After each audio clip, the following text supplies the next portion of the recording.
Students देखिए, जायज़ा मश्क number 1 में खाली जगह पुर करें।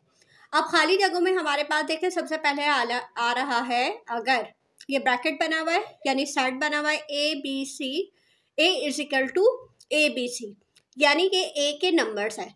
तो ए बी सी सेट ए के डैश है। तो ये सेट ए के क्या है? ये सारे सेट ए के अरकान हैं। क्या है? अरकान। ये इसका जवाब हो जाएगा। ठीक है। अच्छा, ऐसा सेट जिसका कोई रुकन ना हो वो खाली सेट कहलाता है। फिर उसके बाद ऐसा सेट जिसके अरकान की तादाद महदूद हो, यानी जो आप काउंट कर सकते हो, जो आप गिन सकते हो, वो कौन सा सेट कहलाता है? मैंने आपको बताया था मतनाही और लामतनाही। मतनाही वो जो आप काउंट कर सके और लामतनाही वो जो आप काउंट ना कर सके। अब हमारे पास देखिए, अगर दो सेट ए और बी के अरकान की तादाद डैश हो तो वो मसावी सेट कहलाते हैं। तो उनकी तादाद क्या हो? एक जैसी हो। आपने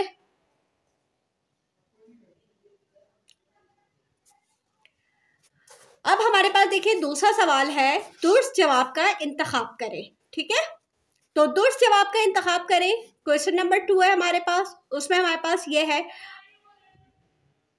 अगर set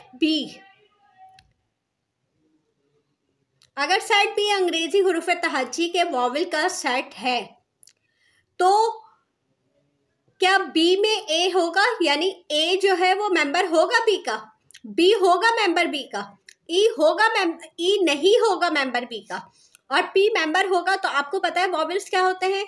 A E I O you. तो हमारे पास ये वाला जो सही होगा। क्यों? क्योंकि देखो ए ई आई ओ यू वॉवल्स होते हैं ना हमारे पास ई लिखा हुआ है, लेकिन ये कह रहा है ई मेंबर नहीं होगा बी का, तो ये गलत कह रहा है ना। ठीक है। अच्छा, अब ये देखिए सेट बना हुआ है, सेट के अंदर एफ कहलाता है। अब इसमें देखो खाली सेट कहलाएगा ये, लेकिन एफ तो लिखा हुआ है ना। लामतनाई सेट, तहती सेट या इकाई सेट, एक नंबर है तो एक नंबर को आप इकाई सेट कहेंगे। ठीक। अच्छा, अब उसके बाद देखें हमारे पास तीसरा है, अगर सेट ए और बी मसावी है तो हम अलामत इस्तेमाल करते हैं। आप देखिए, ये सेट है मेंबर है, ये सेट तहती सेट है, ये मुतरादिफ और ये मसावी का निशान है, तो हम इसे टिक कर देंगे कि ये मसावी है। उसके बाद चौथा है हमारे पास, अगर ए बी सी ए के नंबर्स हैं और बी के number A B C D E हैं, तो क्या ए मसावी है बी के? मसावी के लिए नंबर एक जैसे होने चाहिए, 1 2 3, 1 2 3 4 5, तो ये मसावी तो नहीं हुआ। मुतरादिफ के लिए भी एक जैसे होने चाहिए, तो ये भी नहीं होगा। क्या ए के नंबर बी में मौजूद है? तो जी ए के नंबर बी में मौजूद है। और ये देखो, बी के नंबर ए में मौजूद है या ए के नंबर बी में मौजूद है? तो आप बताइए, ए के नंबर बी में है या बी के नंबर ए में है? जी, ए के नंबर बी में है, तो ये इसका जवाब क्या होगा? जी। ठीक है। सेट की 2 मिसालें लिखें, तो आप जो है सेट की 2 मिसालें कुछ भी लिख दीजिएगा, एक ए बना के कुछ भी लिख दीजिएगा, 1 2 3, ये एक सेट बन गया। दूसरा सेट आप बी लिखे और आप ए बी लिखते, ये हो गया सेट। झील सही। अब हमारे पास जो नेक्स्ट क्वेश्चन है वो है, झील को तरीक़ा इंदराज में लिखें। अब ये तरीक़ा इंदराज, मैंने आपको सेट लिखने के 3 तरीक़े बताए थे। एक बयानिया तरीक़ा होता है, एक इंदराजी तरीक़ा होता है, और एक हमारे पास होता है साइंसी तरकीब। अभी आपके चैप्टर में सिर्फ बयानिया और इंदराजी तरीक़ा है, तो अभी ये तरीक़ा इंदराज में लिखना है। ये बयानिया लिखा हुआ है, तो मैं आपको लिख के दिखाती हूँ कि इसको कैसे लिखेंगे। ठीक है। झील को तरीक़ा इंदराज में लिखें। देखें, हमारे पास पहला सवाल है, 2 और 10 के दरमियान तमाम जुफ्त तादाद का सेट ए है, यानी हमें जो सेट हम बनाएंगे उसका नाम हम क्या लिखेंगे? ए लिखेंगे। अब हमें जुफ्त तादाद पता होने चाहिए कि जुफ्त तादाद क्या होते हैं। तो देखिए, जुफ्त तादाद हमारे पास होते हैं 2 4 6 8 10 12 14 16। तो हमने यहाँ पे सेट का निशान बनाया और उसका नाम हमने लिख दिया ए। ए के जुफ्त तादाद 2 और 10 के दरमियान, तो देखिए 2 और 10 के दरमियान है, तो हम यहाँ पे 2 के बाद लिखेंगे 4 6 8, ये हो गया 2 और 10 के दरमियान। ठीक है। 17 के दरमियान तमाम तादाद का सेट बी है। तो जैसे जुफ्त आदाद होते हैं 2 4 6 8 10, इसी तरह ताक आदाद होते हैं 1 3 5 7 9 11। तो आप यहाँ से लिखना शुरू करेंगे 1 3 5 7 11 13 15 और 17 के दरमियान है, तो आपका यहीं पे ख़त्म हो जाएगा। ठीक है, उसके बाद हमारे पास देखो दूसरा सवाल है, 30 से छोटे 2 से तकसीम पजीर कुदरती आदाद का सेट, यानी 30 से छोटे हो और 2 से तकसीम पजीर हो, यानी 2 के टेबल में आते हो। इसका नाम इन्होंने कहा है सी। अब हम लिखते हैं इसे 2 4 6 8 10 12 14 16 18 20 22 24 26 28। ठीक है, ये हो गया इसका जवाब। अब आखिरी इसका देखिए चौथा सवाल है, चीम से शुरू होने वाले शमसी साल के महीनों का सेट डी है। डी लिखा आपने, सेट बनाया।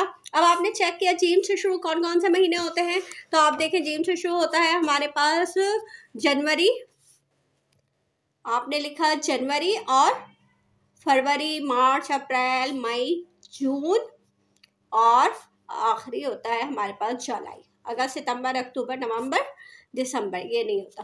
तो ये हो गया इसका जवाब। ठीक है, ये हो गया आपका क्वेश्चन नंबर 4 भी। ये क्वेश्चन नंबर 5। ठीक है, देखिए क्वेश्चन नंबर 5 में हमारे पास क्या है, झेल में कौन से मतनाही सेट और कौन से लामतनाही सेट है। मतनाही सेट जिनको आप काउंट कर सके, लामतनाही सेट जिनको आप काउंट नहीं कर सकते। तो आप देखिए आपके ख़ानदान के अफराद का सेट ए है। अब आप बताएं, आपको तो पता है ना कि आपके ख़ानदान में कौन कौन है, तो आप उसको क्या लिखेंगे, मतनाही। तमाम जुफ्त आदाद का सेट बी है, तमाम जुफ्त आदाद का सेट। अब ये बताइए, क्या आपको पता है कि गिनती कहाँ ख़त्म हो रही है? हमें तो पता ही नहीं है कि गिनती कहाँ ख़त्म हो रही है। तो हम क्या करेंगे, इसको लिखेंगे लामतनाही, क्योंकि जुफ्त आदाद तो 2 4 6 8 10 12 14 16 कहाँ तक जा रहे हैं हमें पता ही नहीं है। 60 के तमाम मुफरद अज्जाए ज़रबी का सेट सी है। हाँ, 60 जो है वो किस किस टेबल में आता है, इसको आप काउंट कर सकते हैं, तो ये मतनाही हो गया। 7 के तमाम अज़ाफ का सेट डी है। 7 का टेबल आप पढ़ते रहिए पढ़ते रहिए पढ़ते रहिए, कभी टेबल ख़त्म होता है? नहीं होता, तो ये लामतनाही हो गया। एक हिंसी कुदरती आदाद का सेट ई है, यानी इकाई सेट है, उसको आप फ़ौरन काउंट कर लेंगे, एक ही अदद है, तो आप उसको मतनाही लिखेंगे। ठीक है, उसके बाद हमारे पास क्वेश्चन नंबर 6 शुरू हो रहा है, सेल में कौन सा खाली सेट है, यानी जो बन ही नहीं सकते। सीन से शुरू होने वाले हफ्ते के दिनों के नामों का सेट सी है। अब सीन से शुरू होता है कौन सा, देखें आप शुरू करें पीर से, पीर, मंगल, बुध, जुमेरात, जुम्मा, हफ्ता, इतवार। इनमें से कोई भी शुरू हो रहा है सी से, सीन से नहीं हो रहा कोई भी, तो ये क्या हुआ, ये खाली सेट हो गया। ठीक है, तो आप इसको लिख देंगे ये खाली सेट है। 32 दिन वाले साल के महीनों के नामों का सेट, 32 दिन होते हैं किसी भी महीने में? नहीं होते, तो ये भी कौन सा हो गया, खाली सेट हो गया। उसके बाद 2 से तकसीम पजी ताक़दात का, ताक़दात कभी भी 2 से तकसीम नहीं होता, तो ये भी खाली सेट होगा। और 2 से तकसीम पजीर मुफरद आदाद का सेट, ये खाली सेट नहीं होगा। क्यों नहीं होगा, देखिए मुफरद आदाद में ना हमारे पास 2 भी आता है, मुफरद में हमारे पास 2 भी आता है और 2 से तकसीम पजीर हो जाता है, तो ये खाली सेट नहीं है। देखिए ये भी खाली सेट है आपका, ये भी खाली सेट है, ये भी खाली सेट है, लेकिन ये आपका खाली सेट नहीं है। सही है। अच्छा, अब हम चलते हैं क्वेश्चन नंबर 7 की तरफ। क्वेश्चन नंबर 7 हमारे पास देखें ये है। क्वेश्चन नंबर 7 हमारे पास, अगर ए का नंबर डी है, बी का नंबर सी डी है, सी का नंबर ए बी सी है और डी का नंबर ए बी, तो सेल में कौन से बयानात दुरुस्त है या गलत है? देखें क्या डी जो है वो सी का, हमारे पास ये जो निशान है ना, ये 3360 कहलाता है, यानी इसका डी का नंबर जो है वो सी में मौजूद है। तो आप देखें डी का नंबर ए बी सी में मौजूद है, हाँ भाई मौजूद है, तो ये क्या हुआ, ये सही हो गया, आप इसे लिखेंगे दुरुस्त। उसके बाद इन्होंने कहा ए जो है वो 3360 नहीं है, किसका, सी का, तो ए का नंबर है डी और सी में 3360, तो ये भी दुरुस्त है, क्योंकि देखें ए का नंबर है ही नहीं सी में, तो ये भी सही हो गया, दुरुस्त हो गया। अच्छा, उसके बाद इन्होंने कहा कि बी जो है हमारे पास, बी 33 है डी का, तो बी के नंबर डी में है, ये गलत हो गया क्योंकि बी के नंबर डी में नहीं है। उसके बाद ये देखें, ये वाला जो सेट है ये कह रहे हैं सी के मेंबर्स जो है वो डी में नहीं है। तो आप देखें सी के मेंबर्स डी में नहीं है, हाँ भाई ए बी तो है, सी नहीं है ना, तो नहीं है, तो ये सही कह रहे हैं, तो ये दुरुस्त हो गया इसका जवाब। अब क्वेश्चन नंबर 8 की तरफ आते हैं, बताएं कौन से बयानात दुरुस्त हैं या गलत हैं। तो एक सेट के अरकान हमेशा एक जैसे होते हैं, तो आपने सेट की जो डेफिनेशन पढ़ी है, देखें आपने यही पढ़ा है ना, तो मुख्तलिफ चीज़ों के वाज़े मजमूए को सेट कहते हैं, यानी जो एक जैसी चीज़ें होती हैं, जैसे मैंने आपको एग्जांपल दी थी, डिनर सेट है या महीनों का सेट है या हफ्ते के दिनों का नामों का सेट है, या ये सब एक जैसे होते हैं। सेट में अरकान की तरतीब कोई अहमियत नहीं रखती, बिल्कुल सही है। कभी आप ए बी सी डी, ज़रूरी नहीं है कि आप तरतीब से लिखें, ए बी 1 2 भी आ सकता है या ए डी बी भी आ सकता है, तो ये दुरुस्त है कि इसकी कोई अहमियत नहीं होती। एक सेट में एक रुकन बार बार आ सकता है, नहीं, आपको मैंने सिखाया था ना कि कभी भी कोई भी लफ्ज़ या कोई भी अल्फ़ाबेट रिपीट नहीं होता।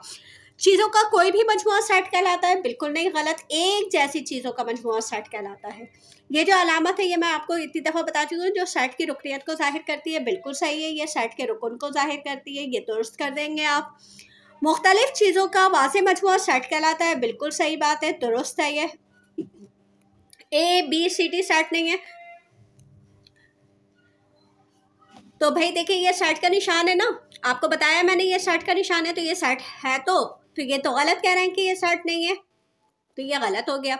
ये एक अलामत है जो सेट की रुकनियत को जाहिर करती है। अच्छा ये देखिए ये दोबारा आ गया है, तो आप इसको सही लिखेंगे, दुरुस्त। ई एक अलामत है जो सेट की रुकनियत को जाहिर करती है। यहाँ पे इन्होंने कुछ और लिखना था, मगर ये अब आपको बुक में पीछे इसका जवाब गलत मिलेगा, तो लेकिन आप इसको देखें तो ये सही है।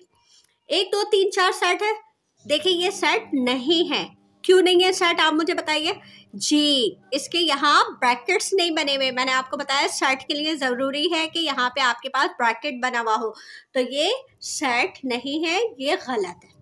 ठीक है, तो अब ये वाली एक्सरसाइज हमारी जायज़ा मश्क 1 मुकम्मल हो गई है। इंशाल्लाह नेक्स्ट वीडियो के साथ हाजिर होंगी।